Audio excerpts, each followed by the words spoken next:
lungsod ng San Jose del Monte, Bulacan ay isang first-class component city sa probinsya ng Bulacan. Tinagurian pa nga itong The Rising City at Balcony of the Metropolis. Ang pangalan nito ay nagmula sa pangalan ni Saint Joseph. Nang matagpuan ng isang hunter ang statue nito sa bundok at ito ay tinawag sa wikang Kastila na San Jose del Monte na ang ibig sabihin ay Saint Joseph of the Mountain. Ang kwento po na aking ibabahagi ay bilang pagtugon pa rin sa kahilingan ng isa po sa ating mga viewers. Ito po ay ang karumal-dumal na nangyaring krimen sa San Jose del Monte, Bulacan noong taong 2017 o mas kilala sa tawag na 2017 Bulacan Massacre at tinawag din nilang Dizon Carlos Massacre. Isa lamang pong paalala na ang lahat po ng nabanggit sa ating tatalakayin ay nagmula po sa mga news clips, documentaries at magazines na atin pong nakalap. Ako po ay walang idea sa mga pangyayari dahil ako po ay wala sa pinangyarihan ng krimen. Gumawa lamang po tayo ng data gatherings na akin pong pinagsama-sama para po mas detalyado ko po itong maibahagi sa inyo. Marami pong salamat.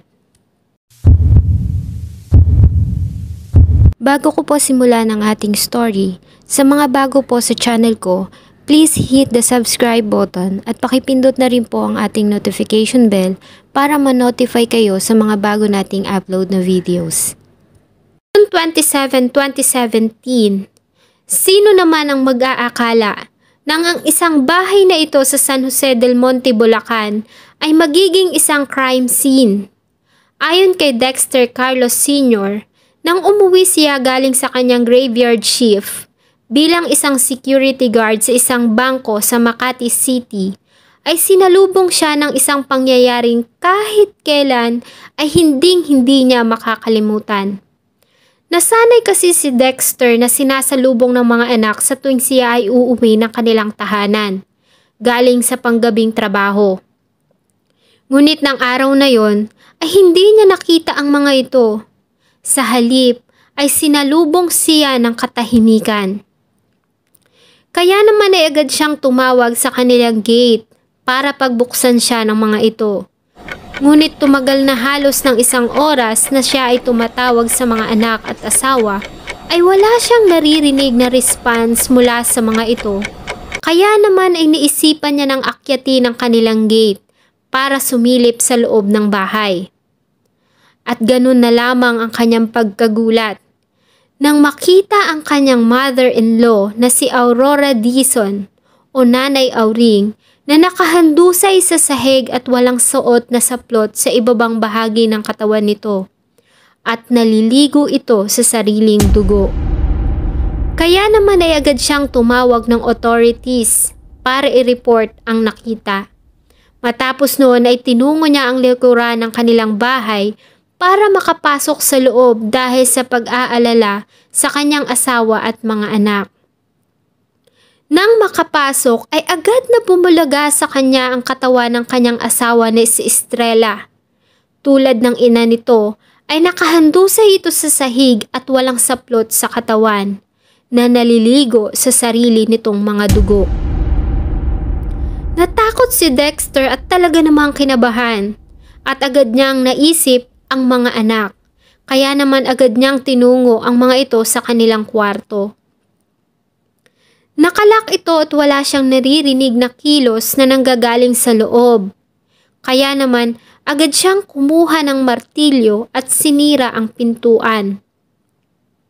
At doon na nga nakumpirma ang kanyang kinatatakutan. Nakita niya ang kalunos-lunos na kalagayan ng mga batang kahit siya ay hindi niya nagawang saktan. Wala na itong mga buhay at may mga tama ng saksak sa iba't ibang bahagi ng katawan. Ayon sa isang panayam, ay hindi niya alam kung ano ang mararamdaman ng mga panahong iyon. Hindi niya alam kung sino ang uunahin, kung iiyak pa siya o sisigaw. Agad namang tumugon ang mga authorities sa nasabing tawag at agad nilang tinungo ang nasabing crime scene. Agad na sinecure ang area para sa gatherings ng evidence at primary investigations. Ayon kay Superintendent Fitz Macariola, ang City Police Chief, ayon sa kanyang panayam kay Dexter, ay huli nitong nakitang buhay ang pamilya noong June 26, araw ng Lunes, ganap na alas 5 ng hapon bago siya pumasok ng trabaho. Isa lang itong ordinaryong araw para sa kanilang pamilya kung saan ay papasok siya ng trabaho at uuwi kinabukasan at inaasahan na sasalubungin siya ng mga yakap at halik ng mga anak. Ang kanyang mother-in-law naman na si Nanay Aurora Dizon ay kararating lamang mula sa Davao City para bumisita. Ang bahay ng mga biktima ay nasa tabi lamang ng kalsada at katapat nito ay may paradahan ng mga pampasaherong tricycle. Kaya naman umaasa ang mga authorities na may witness sa nasabing insidente. Agad silang nagtanong-tanong sa mga tao sa paligid ng bahay ng mga Carlos sa pagbabaka sakali na may nakakita ng nasabing krimen. At hindi naman sila nabigo dahil sa may isang tao ang lumapit sa kanila at sinabing may nakita siyang tao na lumabas sa bahay ng mga Carlos. Duguan ang pang-itaas na damit at may dala-dala itong kutsilyo na dilaw ang hawakan. Ang nasabing lalaki ay isang construction worker na si Carmelino Ibanez o mas kilala nila sa tawag na Miling. Nakatira ito 2 blocks away sa bahay ng mga Carlos at may kasama umano itong isang nagngangalang Ingo.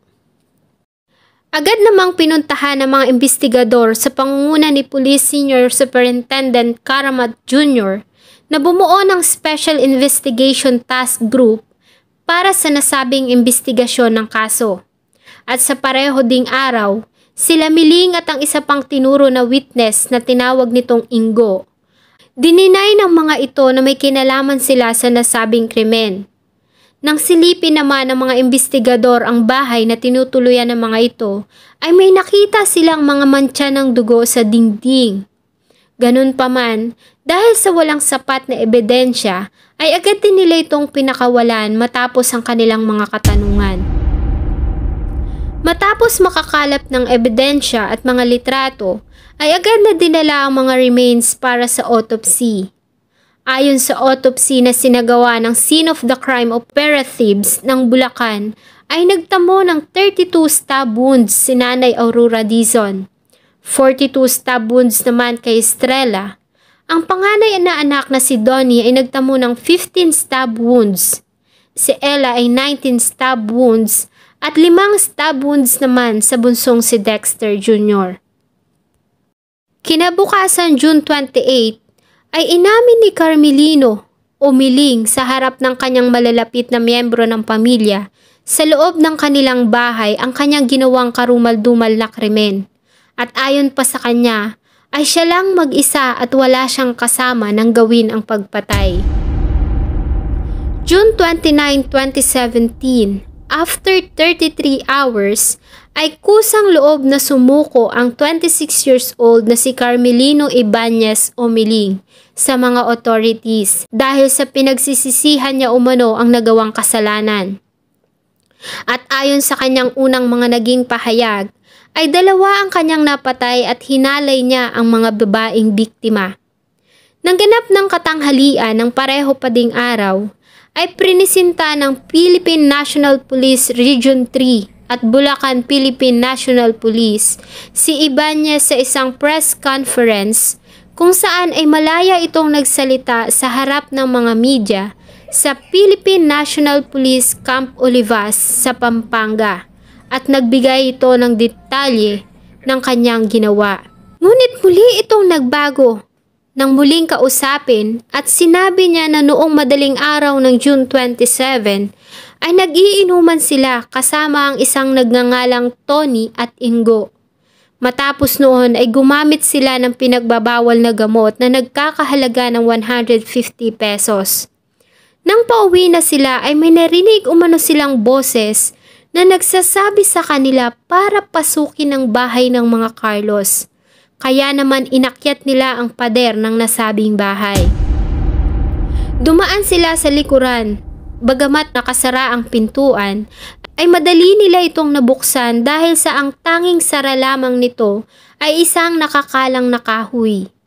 Ayon sa kanya, ay may nadampot siyang kutsilyo sa kusina at may nasaksak siyang isang babae. Matapos noon ay hindi na niya maalala at hindi niya na rin naman masabi kung ano ba ang mga naging partisipasyon ng mga kasama sa krimen. Sa ginawa namang interview ng ABS-CBN News ayon kay Ibanez ay hindi nila pinlano ang nasabing krimen at binanggit pa nga nito ang salitang trip-trip lang. June 29, 2017, araw ng Huwebes, 2 araw matapos ang krimen ay nagharap si Dexter at ang suspect na si Miling sa ginawang inquest proceedings sa San Jose del Monte, Bulacan Prosecutor's Office. Ayon kay Dexter ay galit na galit siya at gusto niya itong saktan.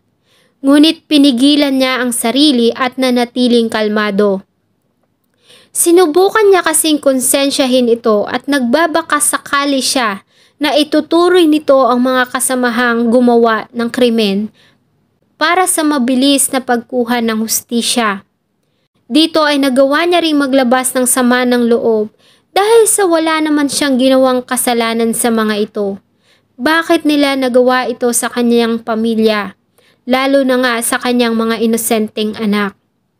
Sa nasabi ding paghaharap ay muli itong nagbago ng salaysay ng tanungin ng isang reporters at this time, ayon sa kanya, ay naalala niya na sinaksak niya ang 2 babae taliwas sa una niyang naging pahayag na isang babae lamang ang kanyang sinaksak. June 30, 2017 ay nagbigay si Ibanez ng kanyang extrajudicial confession sa harap ng tumayong abogado niya na si Attorney Jose Cruz, kung saan ay muling nag-iba ang kanyang pahayag. Umamin siya sa ginawang pagpatay, ngunit doon lamang umano sa babaeng nasa ibaba ng bahay. At gamit daw niya ang kutsilyong nakuha niya sa loob din ng bahay ng mga Carlos. At tinanggi niya na hinubaran niya at ginahasa ang biktima. At pinangalanan niya din sina Ingo at Tony na kanyang kasama ng gawin ng krimen. Hapon ding iyon ay inimbitahan ng pulisya si Anthony Garcia alias Tony. Ngunit dahil sa wala pang sapat na ebidensya para maglabas ang korte ng warrant of arrest, ay hindi nila ito hinuli at agad ding pinauwi. At muli namang nagbago ng statement si Ibanez.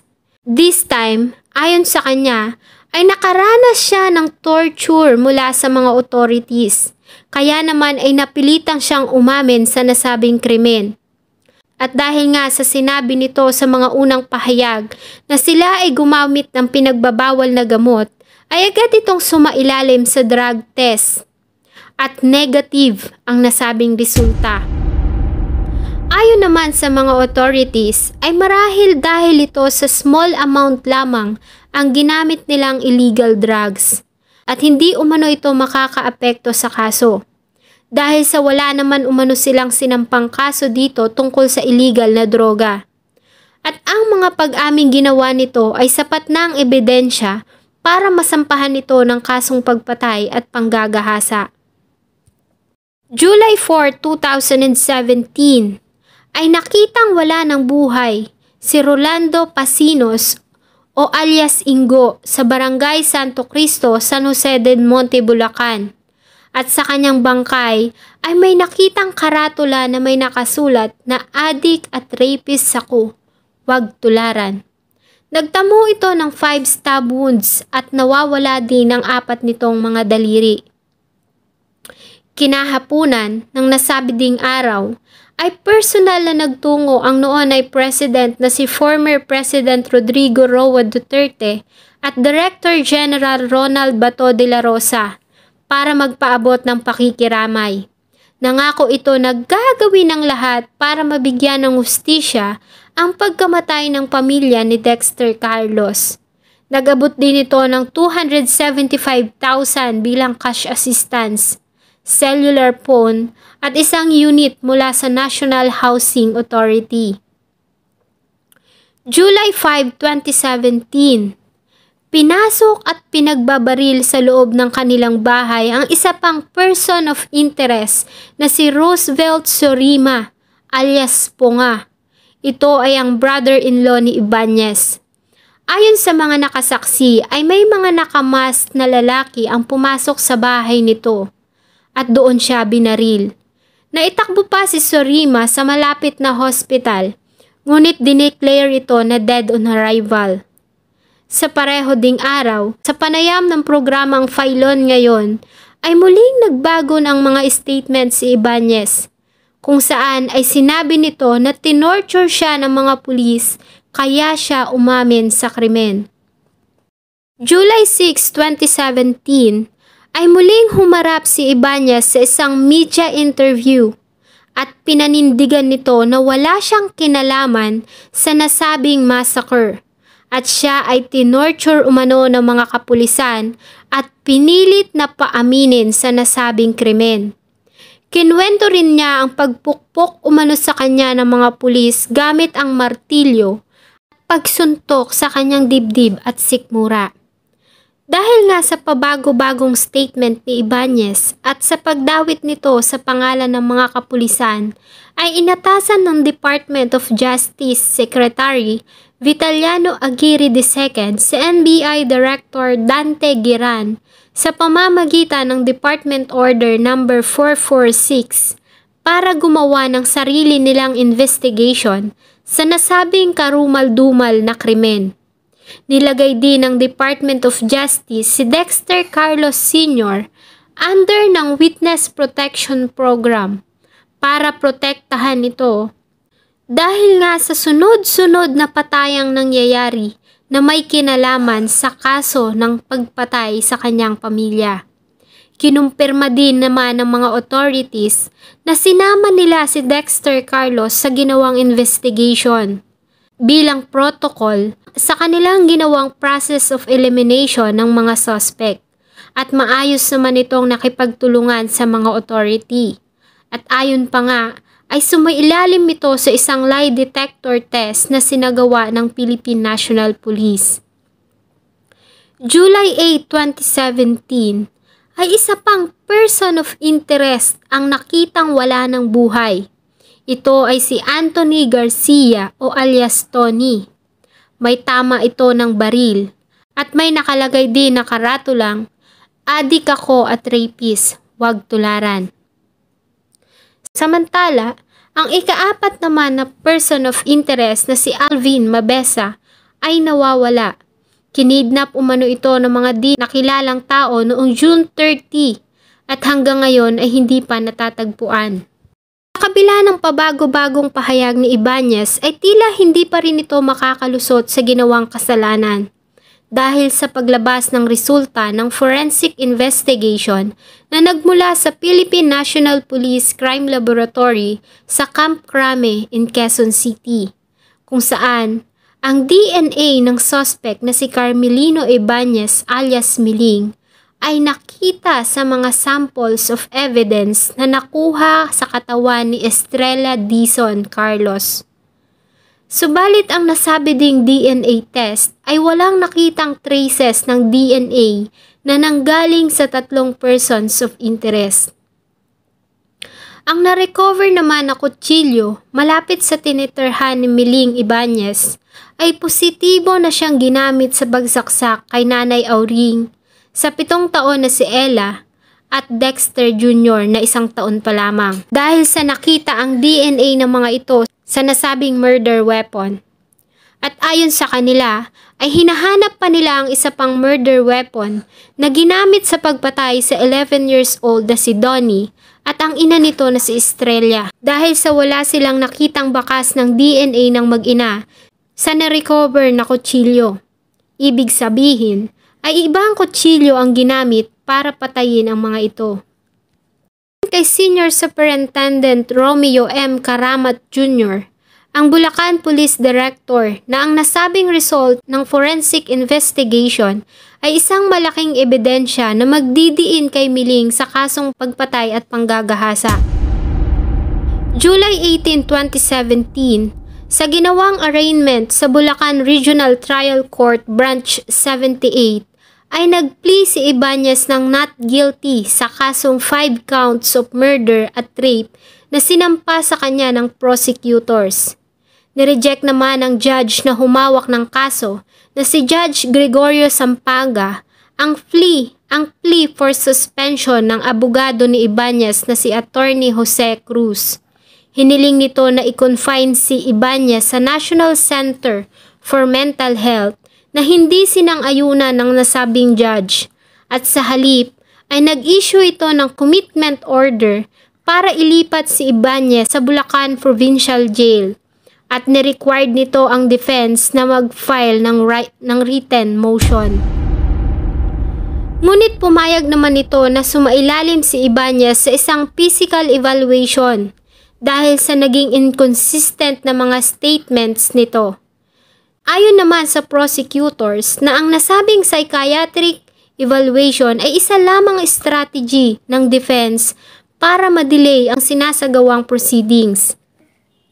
Hanggang sa kasalukuyan ay nasa kamay pa rin si Miling ng mga authorities at nahaharap sa kasong pagpatay at panggagahasa. At ang isa namang person of interest na si Alvin Mabesa ay hindi pa rin natatagpuan. Samantala ay hindi naman nilisan ni Dexter Carlos ang kanilang tahanan sa San Jose del Monte, Bulacan. Sa kabila kasi ng masakit na nangyari ay ang bahay pa din ang siyang naging piping saksi ng masasayang alaala na iniwan sa kanya ng kanyang mga anak at asawa. Sana'y makamtan na ng pamilya ang katarungan. Sana po ay nagustuhan nyo ang isa na namang malungkot na kwentong aking ibinahagi. Salamat po sa patuloy na panunood ng aking mga videos. Nawa po ay nasa maayos kayong kalagayan nasaan man po kayong bahagi ng ating mundo. Huwag din pong kalimutan na mag-iwan ng inyong saloobin tungkol sa kwentong ating tinalakay. Thank you so much po and see you on my next video.